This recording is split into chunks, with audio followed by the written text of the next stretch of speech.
Well, what a disappointing day. No sign of Christian. Damn it. Okay, how did I get on then? Well, I was zone 3, all the way up there.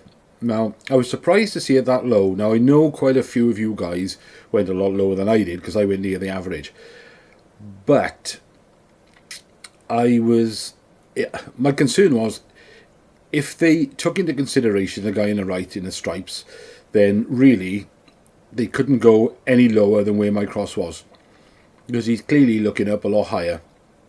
So they couldn't go any lower than that. But I thought some of them will, and some of our guys as well went a lot higher. So I was close to the average. I went in the middle. I thought, yeah, play on the safe side. Let's go for the average, because it's higher than the bottom ones, lower than the top ones. It makes sense to me. It was about right.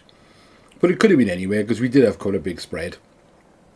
But all the judges, I've had a quick look already, and most of the judges went in a very, very tight cluster, apart from one or two. So let's have a look at what the judges did.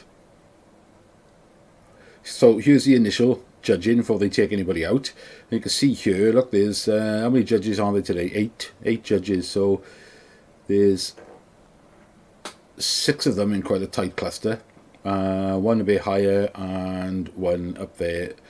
And to be fair, I've already skimmed it, because that's quite a narrow band from the player on the left going up, isn't it? And I think we had the same. I think we had quite a narrow band as well, but it was the difference between the height was our issue.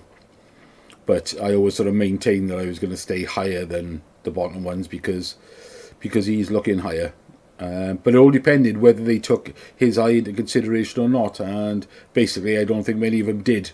I think they went by this guy and how much higher they thought he was going to be heading it or stopping it or whatever they thought. I tend not to watch the description, what they come out with, because most of it's nonsense and unnecessary. They're just trying to justify why they've put the cross there, and a lot of it doesn't make any sense. So let's skim to the end and see what they did. So yeah, they took Andy Braithwaite's cross out, which is the one at the top on the left over here, which I think was the right thing to do, even though it would have brought the cross higher towards mine. You've got to be consistent, haven't you? And if that's what they normally do, is to take the stray random cross out, then you can't change that this week. So yeah, they did the right thing to take the cross out, and I think the others are in quite a good cluster. So as much as I think the judges all seem to have played in sync with each other, I still think it should have been higher than that, because I don't think they took into consideration the stripy guy's left eye. I think they were more concentrating on how far away can it be from this player on the left if he's about to catch it with his head. Alright, let's have a look at this week's picture then, because it's pointless dwelling on this now. We didn't win. Alright, here's this week's picture then. Let's have a look. I've put my one cross in here already. In fact, it's pointless working out an average this week. That's a winning cross, guys. That's what it's going to be. So I'm not even going to tell you what it is, because I'm the only one that's going to be going there. That's not true, and I just made most of that up. But let me draw some lines, because I think I'll probably end up leaving my cross where it is, unless you guys convince me otherwise, which you regularly do, with your knowledge and wisdom.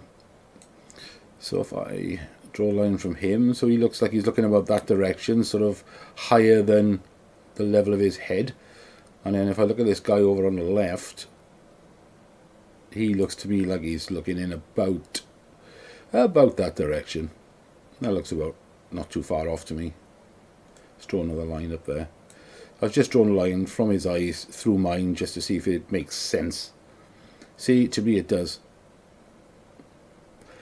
And I think we're going to have a very tight cluster this week. I think we'll probably have a lot of coordinates submitted and quite a tight cluster.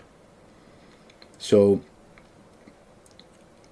I'm going to put that coordinate in the comments. So if you reply to my comment with your coordinate, we'll do another one on Saturday to see how we get on. It's a bit of a mixture, this one, because as we know, they're photoshopped, aren't they?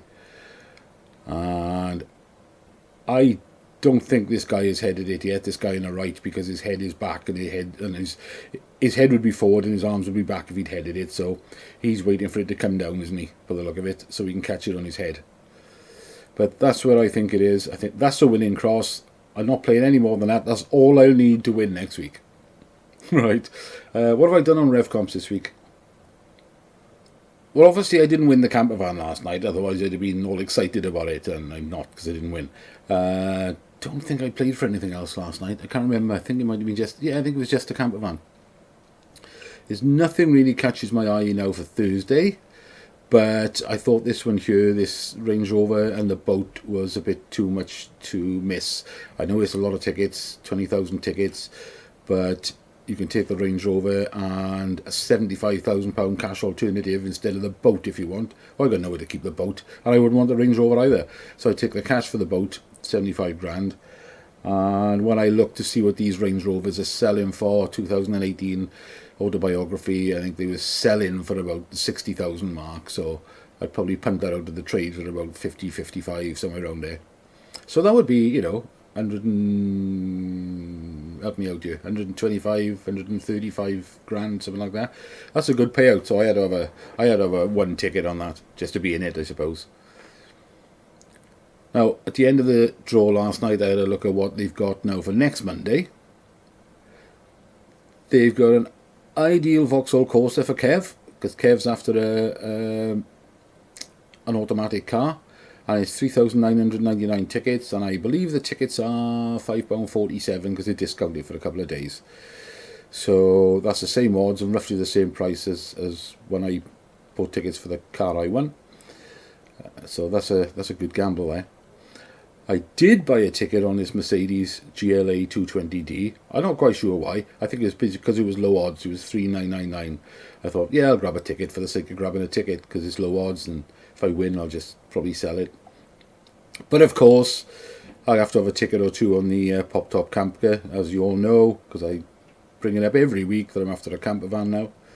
So, yeah, I'll have a ticket. I've got one ticket on there. I might get a couple more. I'll see how the finances are through the week. But I might get a couple more tickets for that. Because that's a 2022 Volkswagen T6.1 Pop-Top Camper. And 5 grand. So that 5 grand's not to be sniffed at, is it? But, yeah, a couple of nice other cars there as well. It's nice 2 BMWs. And an Audi. Q7. Bit big for me. Well, there we are, guys. Let me know how you got on this week, because I think a few of you might have got quite close this week, because quite a lot of you went a lot lower than I did. So if you stuck your guns and kept your crosses where they were, you probably would have done quite well. So leave a coordinate in the comments, and I'll make another video on Saturday. And good luck. I lost my voice then. Too much talking. Good luck, everyone. I'll speak to you in the comments.